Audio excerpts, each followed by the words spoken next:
Good morning. What have we here? We have our beautiful maple seedlings that are starting to turn a little bit brown.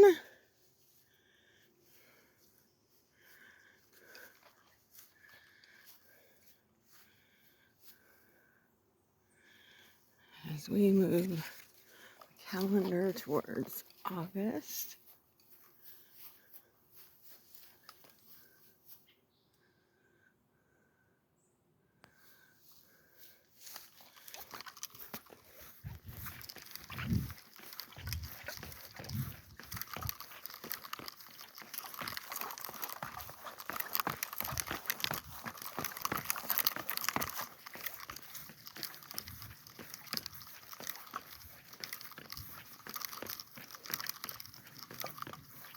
Really warm day, and now I'm starting to see the bees are out early in the morning because it's super warm. And I did not bring Benadryl with me. I realized in my little pack. Here we've got this tansy is starting to, I don't think I've even shown you this tansy before, but it's starting to bloom.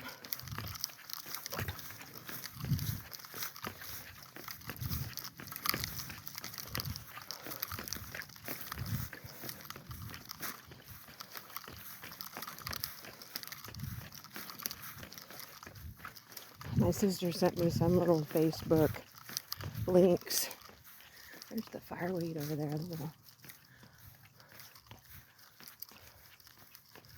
and you can see the seed pods are starting to swell up a little bit. I don't know if you can see them or not from this far away. She sent me this link about ADHD in 60 seconds in women, and I had to laugh because one of them is like, you like to be in control of your music, like the volume and duration. Yeah, the blackberries are really starting to set in more. In fact, I've even started to see some black ones. Here we go. Here is the black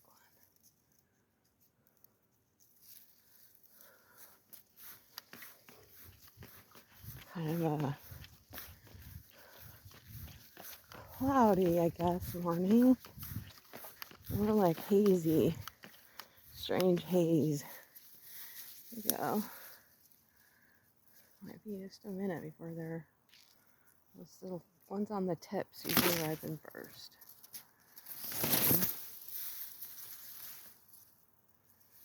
My favorite thing to do is just juice them. Add a little bit of water and drink it. It always seems to like improve my eyesight.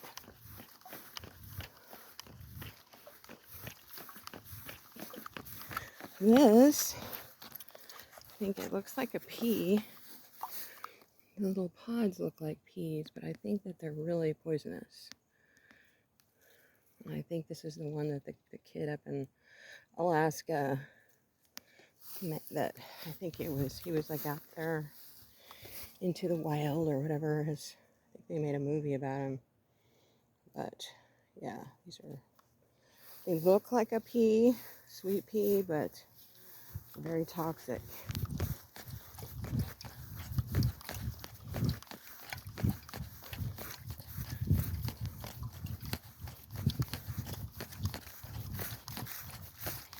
Yeah, there are the challenges of having both, is that you've got this one side of you that, is outgoing and wants to do stuff and basically hyperactive.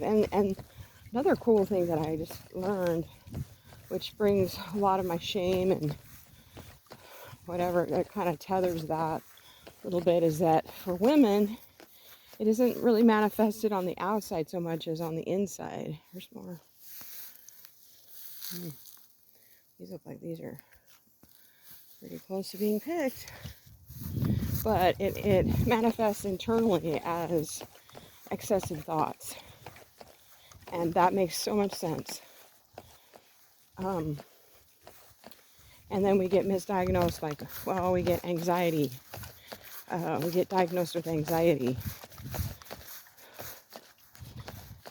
And I got diagnosed with anxiety at one point. And I mean, I still have anxiety as a diagnosis, but along with the ADHD.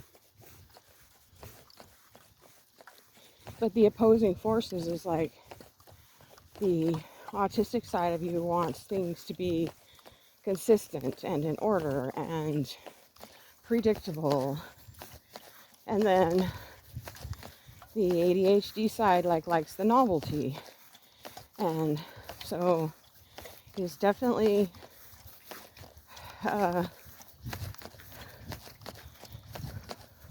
conflict between the opposing forces. And I half the time I feel like the ADHD side of me just like gives the autistic side of me whiplash all the time.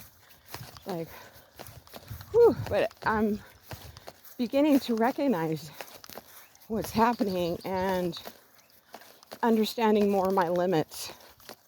Like yesterday there was a meeting I went to, and normally I would go to the group and then I would go to the meeting after the group, and I just told myself, you know what, no way, you can't do both.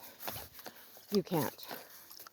And it's kind of it's different for me to start putting these limitations and just saying, hey, you know what, you just don't have the bandwidth for that.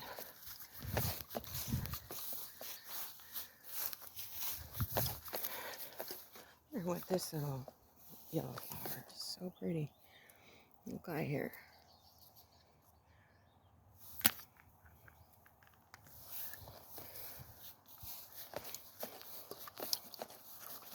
And it seems to be serving me well. And a therapist talks about thinking about like being around people or situations in such a way as like, is it adding to your battery or is it taking away from your battery? You know, and I never really thought that, but it's a really good, I think she also uses like a candle. Like, is your flame increasing or decreasing, which is a really good visual. And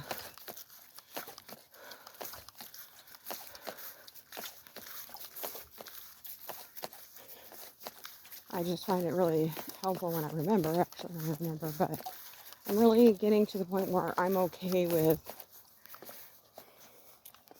putting my needs and my priorities for my, and this one is St. John's wort. This one I do know, St. John's wort. It comes up on one big stalk as such, and then it's got all these little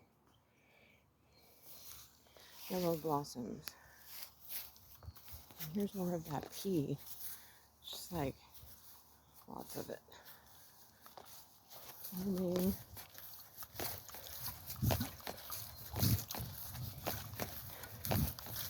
Anyway, being your own advocate and learning, you know, more about what I need, what are the best ways to take good care of myself, and understanding like my impulsivity, you know, oh, I can do that too, and I can do that too, and I can do that too, and you know, no, I can't. There's more St. John's wort. This looks like it's a hazel. I don't know if we have any nuts setting in yet or not. We're going to take a look. I think I did find some nuts on that. This might be kind of a little young tree. I don't see any nuts on it yet. See what the beavers have done over here at the pond.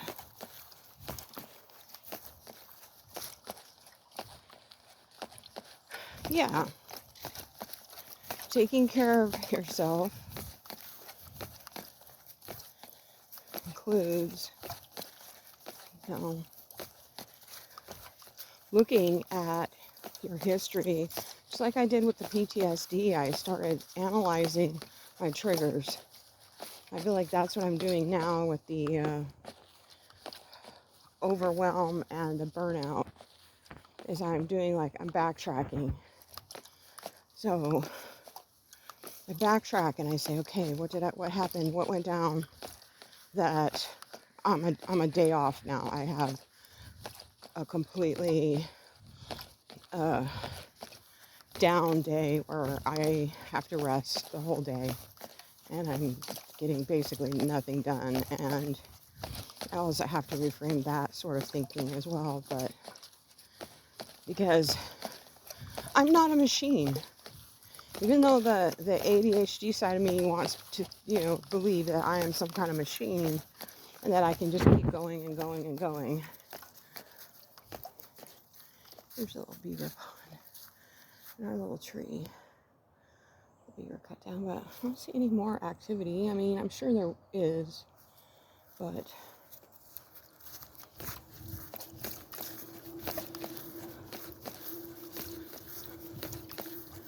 so backtracking from an event or a meltdown and looking at what happened. And then going from there. Did I over socialize? Did I ignore my body when I needed water?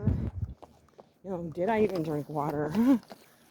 So I've been doing the interstitial journaling, and in that, when I drink water, I put a little water drop on the side where I note the time.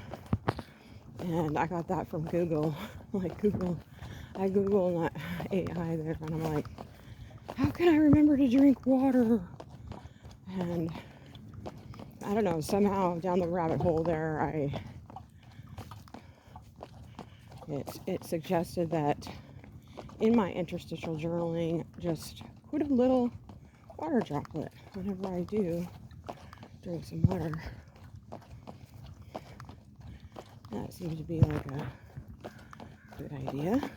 If I can move this little twig. Lawnmowers. So now I have to get off of their mower. Well, kind of.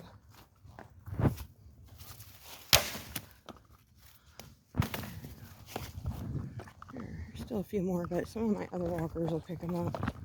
There's other walkers out here that do the same thing. Little twigs in the path, they pick them up, toss them off.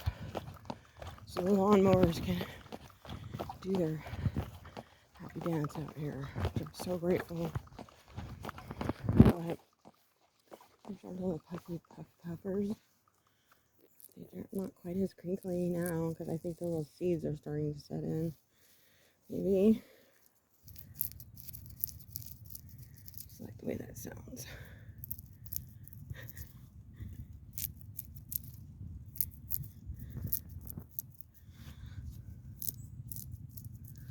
Minutes of crinkling plant materials. Whew, it's going to be a warm one today. Again, I'm having trouble.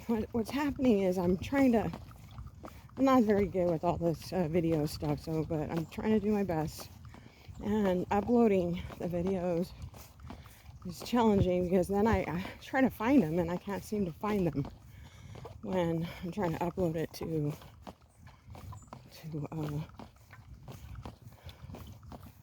YouTube. And I think this is the dogwood. Look at how these are changing. Look at how those are changing into little white seeds. Another one over here. Looks like the birds are already eating them, or things going on. Or the yarrow, not yarrow, pansy. Reminds me of yarrow. Here's a big St. John's wort. A tall one there. We still have some blossoms back there, blackberry blossoms. And I just saw a little nightshade back here. It's a thistle of some kind. Here's a little. This is in the potato family. You can tell because the little blossoms look a lot like potatoes. Not potatoes, but potato blossoms have that look. It's in the same family. Nightshade. Solani, something on that little.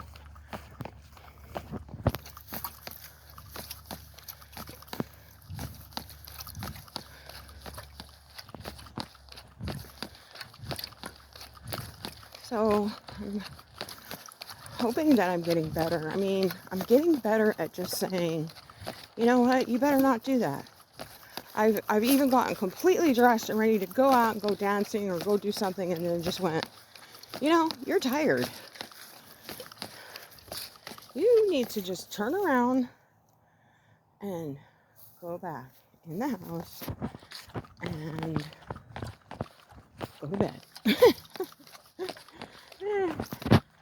It seems so simple, but if you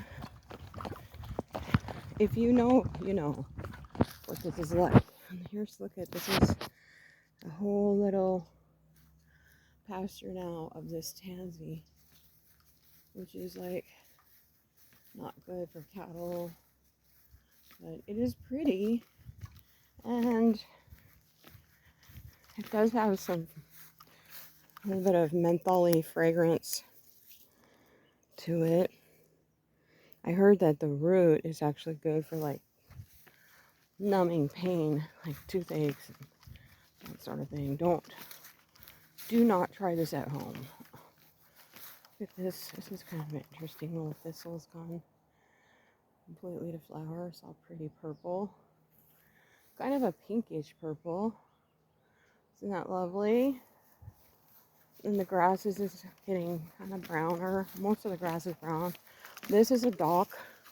This is like the seeds of the dock, and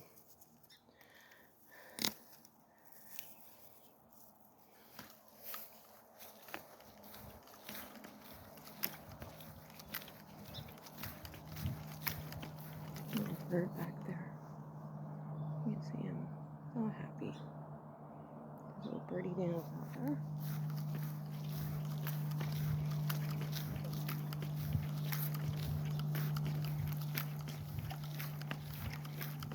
Yeah, it feels like it's like in swimming. When I was a competitive swimmer in my younger days, you learn to pace yourself. Here's more of the, look at how long and dangly these seeds are. I wonder if I'm gonna get stung. The nettle, and there's some more blossoms back there. Look at how heavily laden these little ones are. Look at the seeds are really getting big. Look how it's pulling this down. This is the seed. Okay, that's like really getting heavy, and it's like literally bending that down. That's the nettle seeds. My friend eats those. No, she just throws them on a salad, just nibbles on them as they are, but she says they're edible. Likely just throws them in a salad with everything else that she'll collect.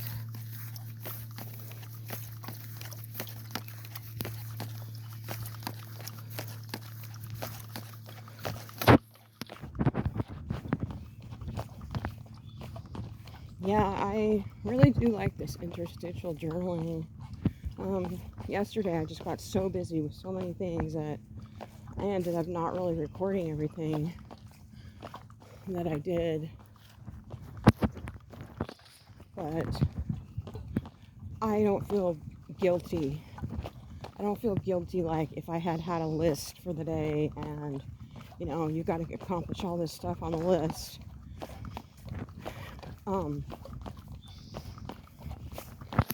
I feel less shamed. You know, I actually feel encouraged because when I look back over it, you know what? You do accomplish a lot. You're not lazy.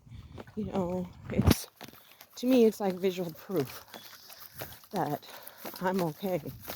No, I think there's a lot of shame-based thinking in autism and ADHD and any kind of disability.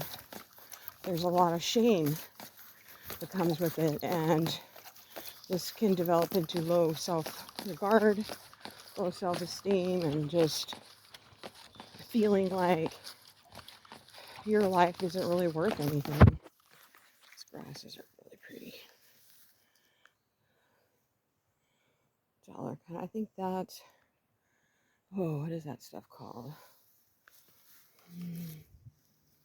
Forget, but there's native grasses, and then there's some that came in with the cattle and have kind of taken over.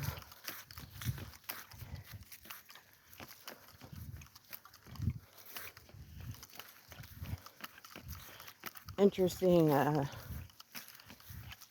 fact is that bamboo is actually a grass.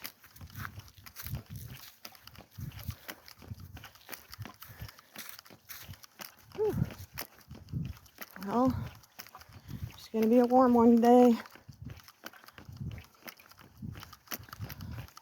Actually thinking about going swimming in the off channel over here. Maybe I should take a peek at it and see if it's inviting or not.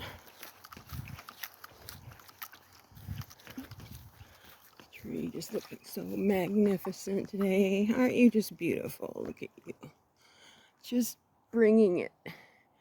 Just bringing it. Bringing your beauty. Huh.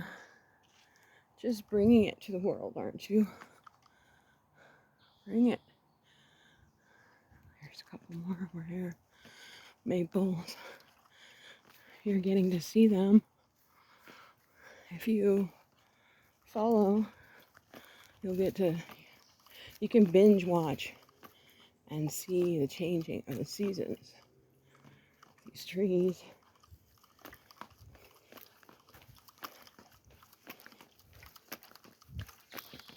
Anyway, yeah, shame is real.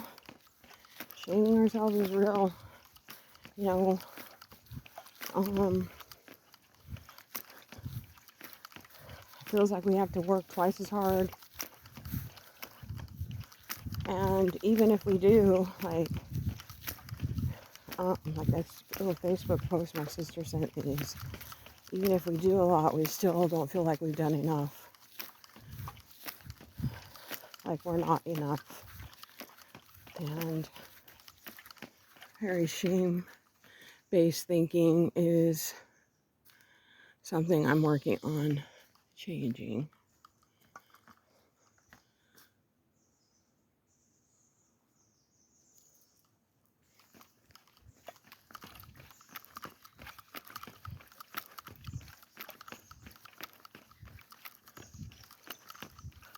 Oops, I think I missed the path to the off channel. So morning glory doing its glorious thing here. The bane of most gardeners' existence. Oh, it's just like taking over right there.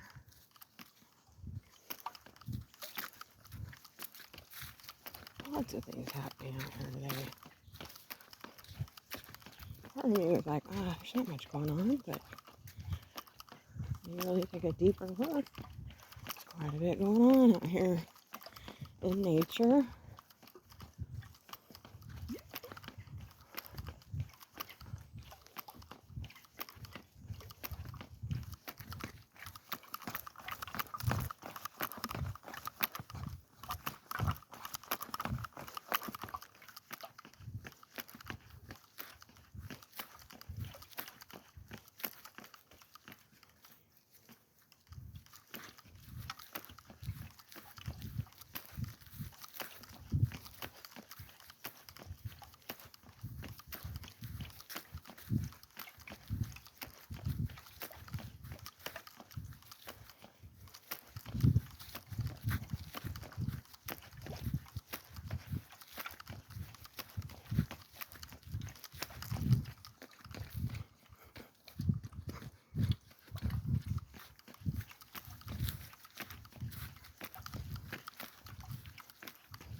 I don't know if I will ever get to the point where I feel really good about myself. Feel like I'm getting better, and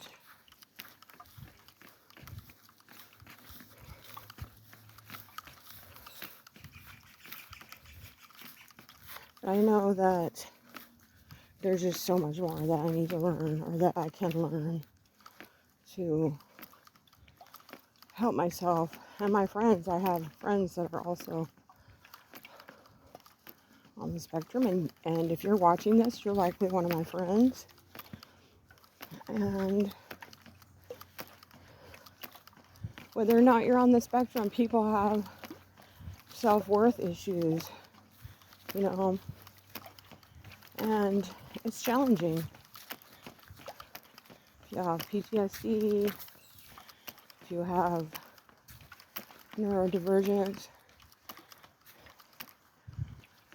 if you have trauma, obviously you're going to have wounds and scars. And just growing up in the world as a neurodivergent person is automatically trauma, because the loneliness alone is devastating.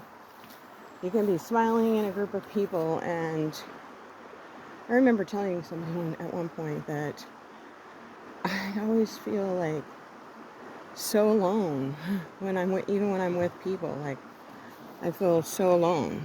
And I remember that person kind of shaming me, there's a beautiful river, about feeling like that, and me even taking it in as, oh yeah, I guess there's something wrong with me. I'm a terrible person, because even when I'm with people, I don't feel comforted by being with people.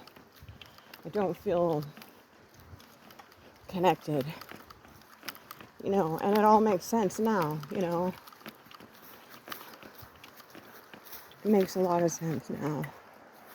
And if I could go back, I wish I could just tell my old person, my old self, that, you know what, you're okay. And you don't need to shame yourself for being who you are. There's our little candle tree. It's not what it's called, but it used to remind me of little candelabras. It's gotten a little greener. It's pushed up a few little needles, are looking a little longer.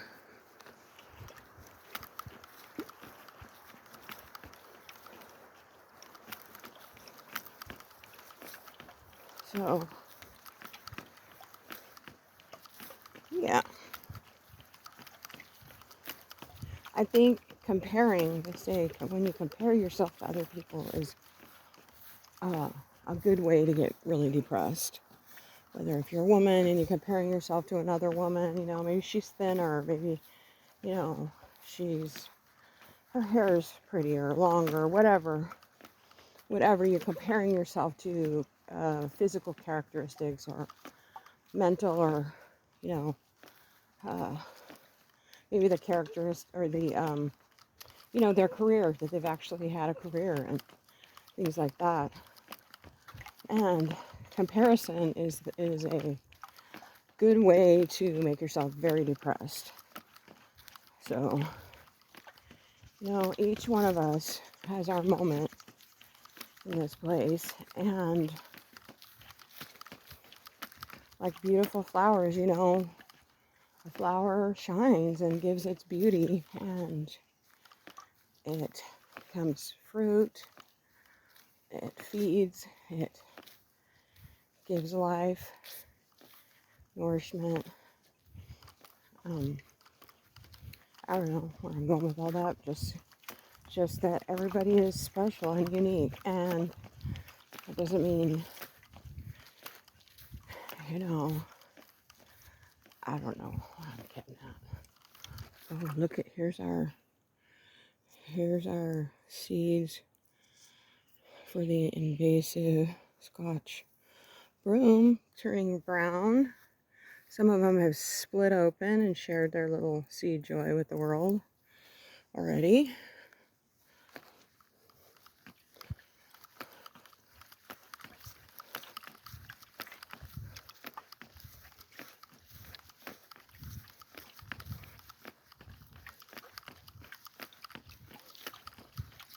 Yeah, comparing yourself to another person is the first step in creating depression.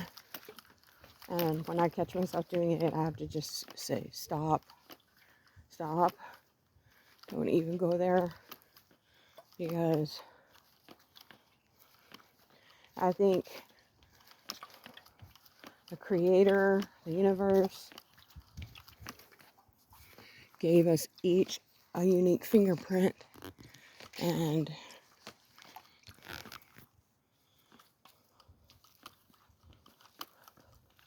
if we all have the goal of going around and uplifting people around us, and also taking the best care of ourselves that we can. It tells me I'm going to find some nuts on this one. Could be wrong. Yeah.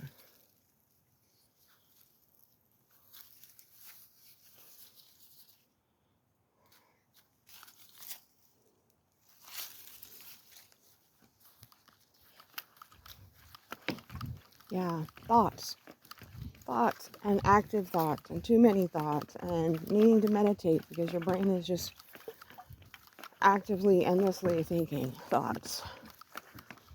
That's the female experience of ADHD. I guess for men, it's more outward expressions of physical energy.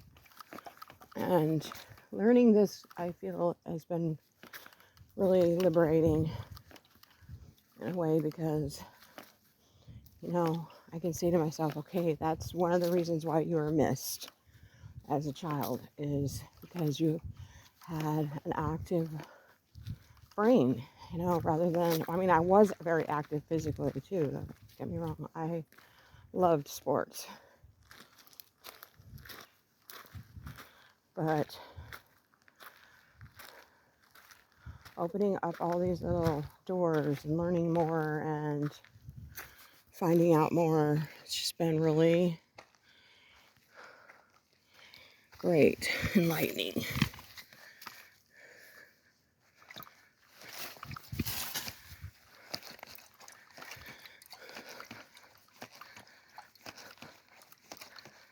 Yep, it's gonna be a warm one today.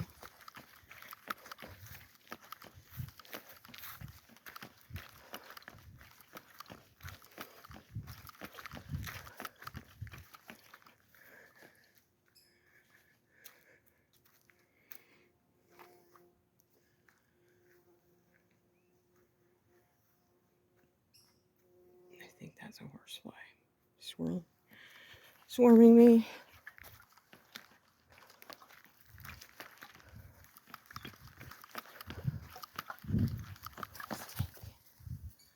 Missed it.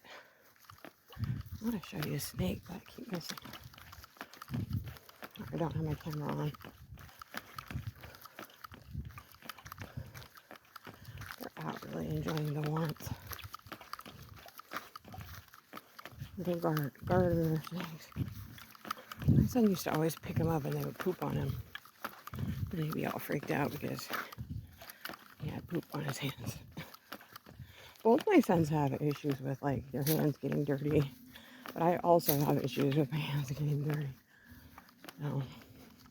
Even before the pandemic, I was washing my hands, not obsessive compulsively, but just mindfully aware to wash my hands often. And I still, since the pandemic, have this habit of when I get home, I wash my hands immediately. Oh, little squirrel. Hi, buddy. Hi, buddy. Are you getting the nuts?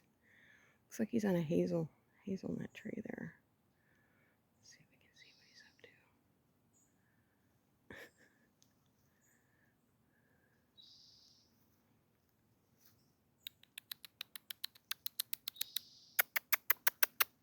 Hi, Betty.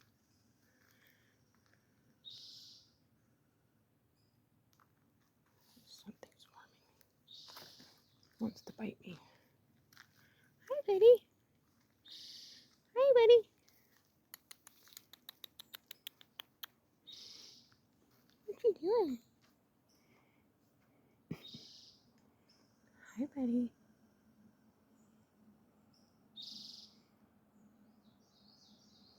I think he thinks he's hiding from me. He's kind of looking at me.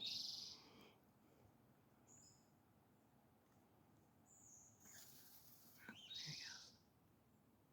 Oh, I've got him in the camera here.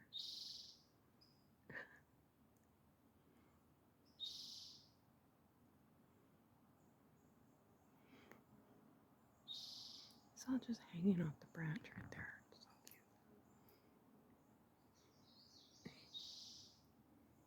He's staring at me.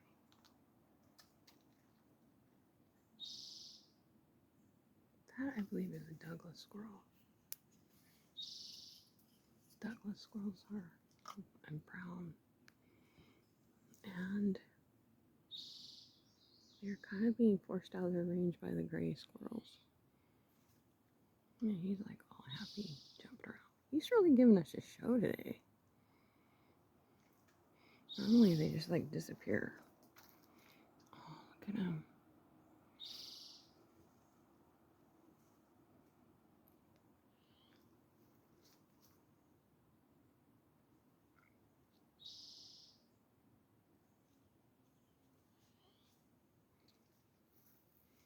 I want to see him jump from this tree to another. Yeah. Oh, Douglas squirrel.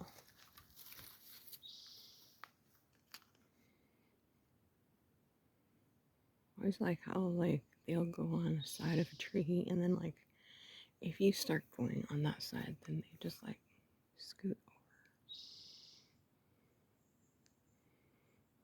I call that squirreling.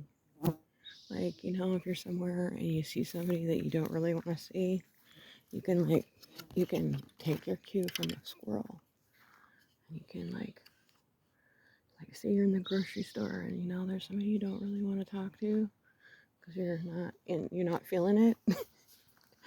You can like squirrel around an aisle. You can do a squirrel.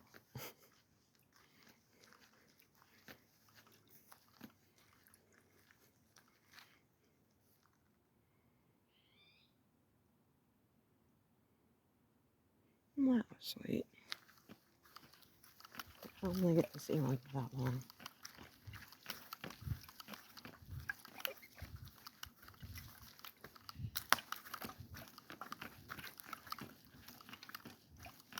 Well,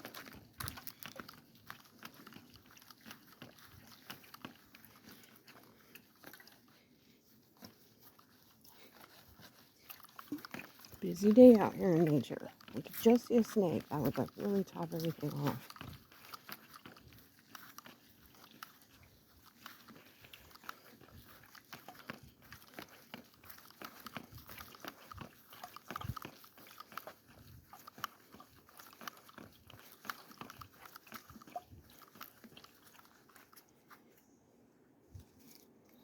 Here's that apple again.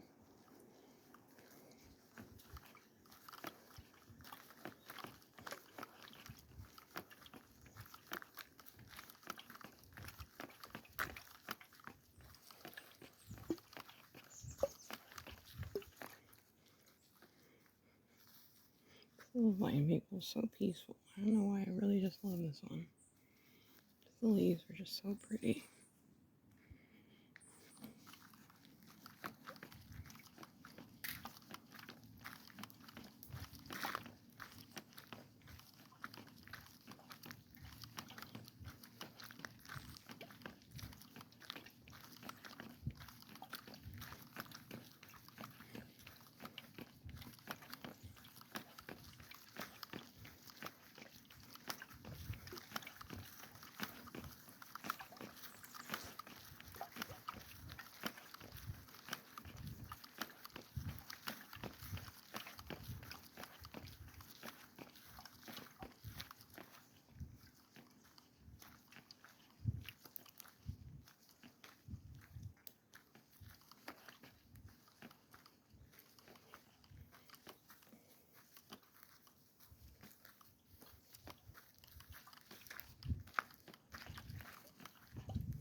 I don't know if you can see it, this big old growth that fell.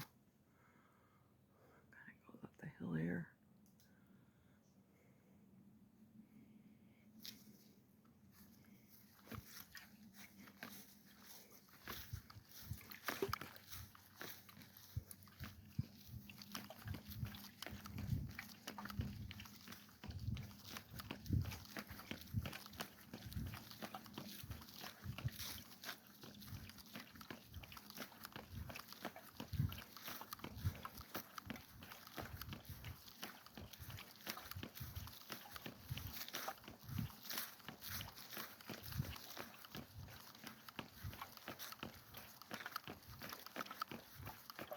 Another one. This is newer. It's just cedar stuff. Or no, that's not cedar. It looks like cedar, but it's not. Actually, that's a fir. Pretty sure that's a Doug fir. It's just massive. I don't know how to show it to scale, but it is giant. Ginormous.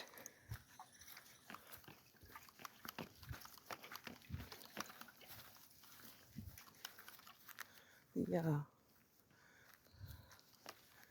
man that manages this park, he said that they stopped using herbicides on the vegetation. They mostly use, like, for the gravel and different things, they use like a burner. And he said that because they're doing that, it's bringing more of these little Douglas squirrels back into this park, which is kind of fun.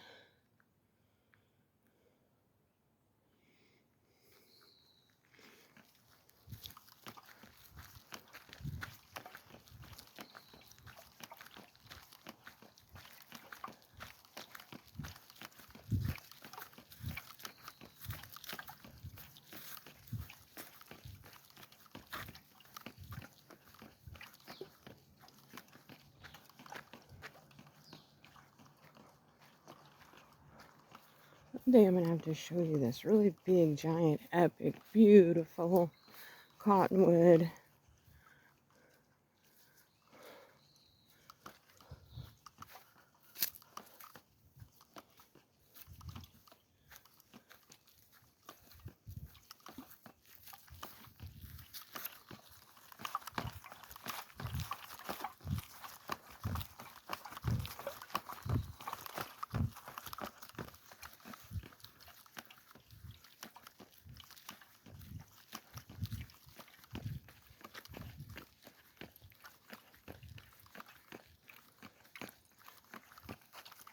Roots.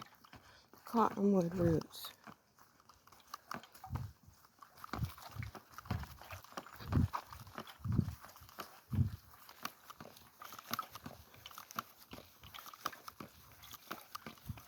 Well, I might do a quick spin and call it good. Hope you got something out of that. I think the main message is we can lighten our shame burden. Spin. Get out in nature. Spin. Enjoy the beauty. And if you've been diagnosed or you haven't, and you suspect you are, just know that you being here is important, and it makes a difference. It makes a difference. Have a beautiful day.